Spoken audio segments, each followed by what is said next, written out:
এই মুহূর্তে বেরিয়ে আসলো আলু নিয়ে নতুন খবর। ফের বাজারে আলুর সংকট দেখা দিতে পারে, আবারও বাড়তে পারে আলুর দাম। ব্যবসায়ী সমিতি আবারও কর্মবিরতির ডাক দিয়েছে, যার ফলে বাজারে আলুর সংকট দেখা দিতে পারে, আবারও হু হু করে বাড়তে পারে আলুর দাম। ভিন রাজ্যে এবং ভিন জেলায় আলু পাঠানোর ক্ষেত্রে এই কর্মবিরতির ডাক দিয়েছে।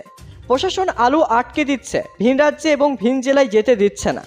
তো কবে থেকে এই কর্মবিরতি শুরু হবে, কোন কোন জেলায় কর্মবিরতির ডাক দেওয়া হয়েছে, তো কোন কোন বাজারে ফের নতুন করে আলুর দাম বাড়তে পারে, তো সমস্ত বিস্তারিত খুঁটিনাটি তথ্য জানিয়ে দেবো আজকের এই ভিডিওতে।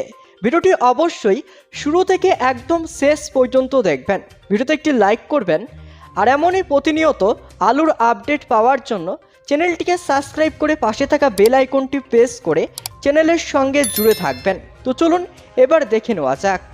রাজ্যবাসীর জন্য এক নতুন সংকটের সূচনা হতে যাচ্ছে।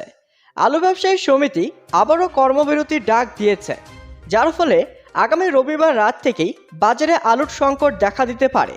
অর্থাৎ বাজারে আর আলু না মিলতেও পারে, আর মিললে চড়া দামে পাওয়া যাবে।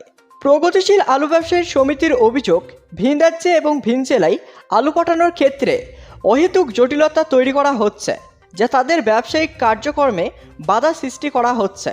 এই অভিযোগের ভিত্তিতে তারা নতুন করে কর্মবিরতির পথে হাঁটতে চলেছে। প্রগতিশীল আলু ব্যবসায়ী সমিতির পক্ষ থেকে জানানো হয়েছে, শনিবার রাত থেকেই এই কর্মবিরতি শুরু হবে। এই পরিস্থিতিতে রাজ্যের বাজারগুলিতে আলুর অভাব দেখা দিতে পারে। এর আগে গত জুলাই মাসের 20 তারিখেও একই ধরনের সমস্যার কারণে কর্মবিরতির ডাক দেওয়া হয়েছিল।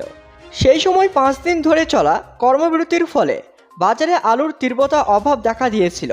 তখন পঞ্চায়েত মন্ত্রী প্রদীপ মজুমদার ও কৃষি বিপণন মন্ত্রী বেচারাম মান্না আলু ব্যবসায়ীদের সঙ্গে বৈঠক করেছিলেন এবং সমস্যার সমাধানের আশ্বাস দিয়েছিলেন। তবে মন্ত্রীরা তাদের সমস্যার সমাধান করতে না পারায় এবং নতুন করে পুলিশের বাধা এবং প্রশাসনিক হয়রানির অভিযোগ সামনে আসায় ব্যবসায়ীরা ফের নতুন করে কর্মবিরতির সিদ্ধান্ত নিয়েছেন।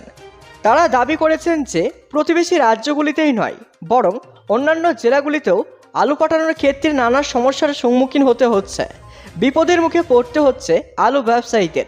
এর ফলে বাজারে আলুর সরবরাহে বড় ধরনের সংকট দেখা দিতে পারে এবং এর প্রভাব সরাসরি রাজ্যের সাধারণ মানুষের উপর পড়বে। এদিকে কর্মবিরতির ফলে সাধারণ মানুষের খাদ্য তালিকায় বড় পরিবর্তন আসতে পারে এবং বাজারে আলুর মূল্য বাড়তে পারে। ব্যবসায়ীদের দাবি, প্রশাসনের উচিত দ্রুত সমস্যার সমাধান করে তাদের ব্যবসায়িক কার্যক্রম স্বাভাবিক করার ব্যবস্থা করা।